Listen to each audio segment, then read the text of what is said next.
Bhagavate Vasudevaya. Vandeham Sri Guru Sri Juta Padakamalam.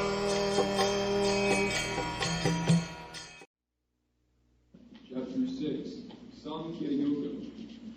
Verse number 1. The Blessed Lord said, one who is unattached to the fruits of his work, and who works as he is obligated, is in the renounced order of life.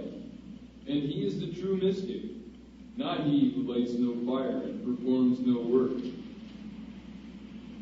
Purport.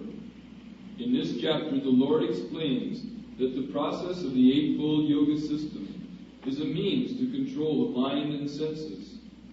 However, this is very difficult for people in general to perform, especially in this age of Kali. Although the Eightfold Yoga system is recommended in this chapter, the Lord emphasizes that the process of Karma Yoga, or acting in Krishna consciousness, is better. Everyone acts in this world to maintain his family and their paraphernalia, but no one is working without some self-interest, some personal gratification, be it concentrated or extended. The criterion of perfection is to act in Krishna consciousness, and not with a view to enjoying the fruits of work. To act in Krishna consciousness is the duty of every living entity, because we are constitutionally parts and parcels of the Supreme. The parts of the body work for the satisfaction of the whole body. The limbs of the body do not act for self-satisfaction, but for the satisfaction of the complete whole. Similarly, the living entity, acting for satisfaction of the Supreme Whole, and not for personal satisfaction, is the perfect sannyasi, the perfect yogi. The sannyasins sometimes artificially think that they have become liberated from all material duties, and therefore they cease to perform Agnihotra yagnas, fire sacrifices. There are some yogas to be performed by everyone for purification. So a sannyasi does not require to perform the yogas. So by stopping that ritualistic performance of yoga, sometimes they think that they are liberated.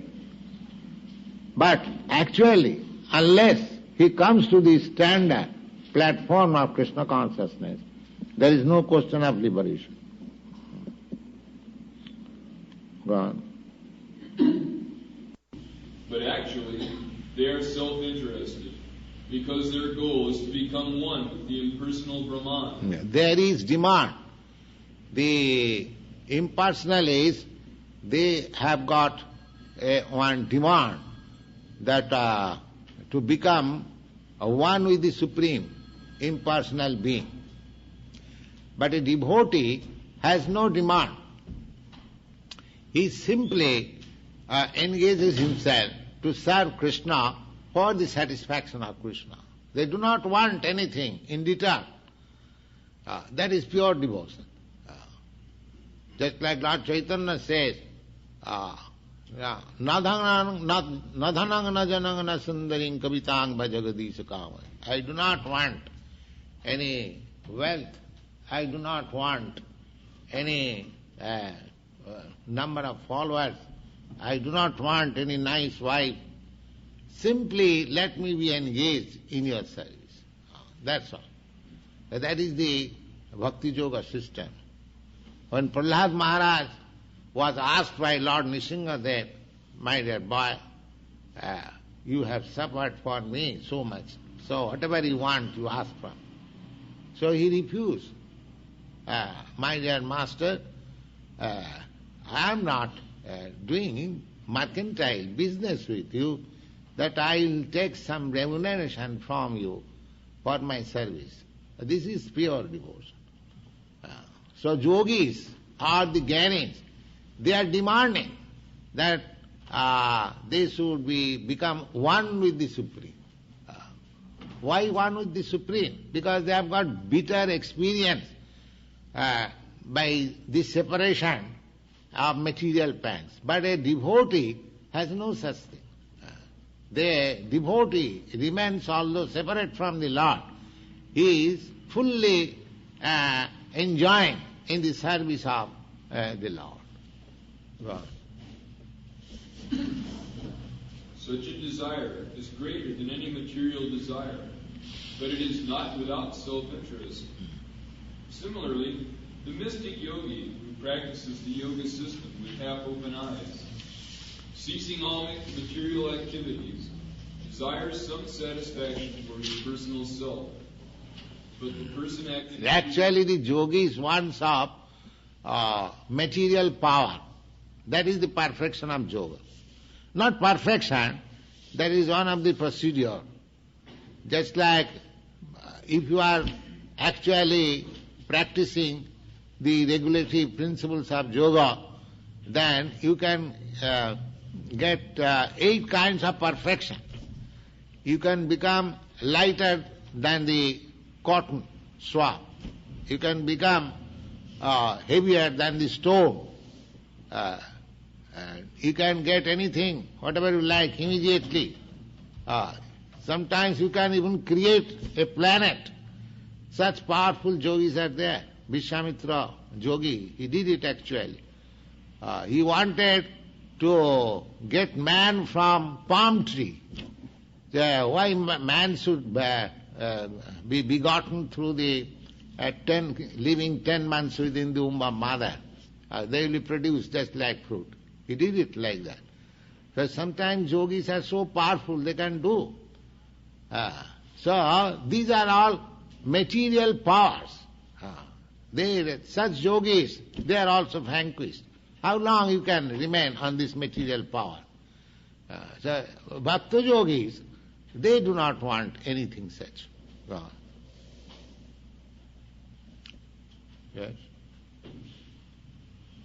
But a person acting in Krishna consciousness works for the satisfaction of the whole, without self-interest. A Krishna-conscious person has no desire for self-satisfaction. His criterion of success is the satisfaction of Krishna, and thus he is the perfect sannyasi, or perfect yogi. Lord Chaitanya, the highest perfectional symbol in Krishna consciousness, prays in this way: O Almighty Lord, I have no desire to accumulate wealth, nor to enjoy beautiful women. Neither do I want any number of followers. What I want only is the causeless mercy of your devotional service in my life, birth after birth. So a devotee does not want even salvation. Why Lord Chaitanya says birth after birth? The salvationists, they want to stop. The voidists, they want to stop this material way of life. But Chaitanya Mahaprabhu says birth after birth.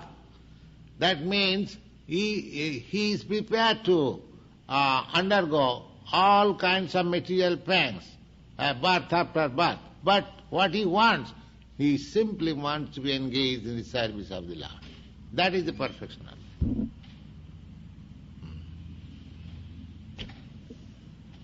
I think you can stop.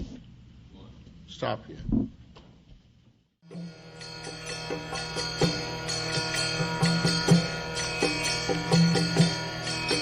Hare Krishna, Krishna Krishna, Hare Hare, Hare Rama, Rama Rama, Hare Hare. Hare Krishna, Krishna Krishna.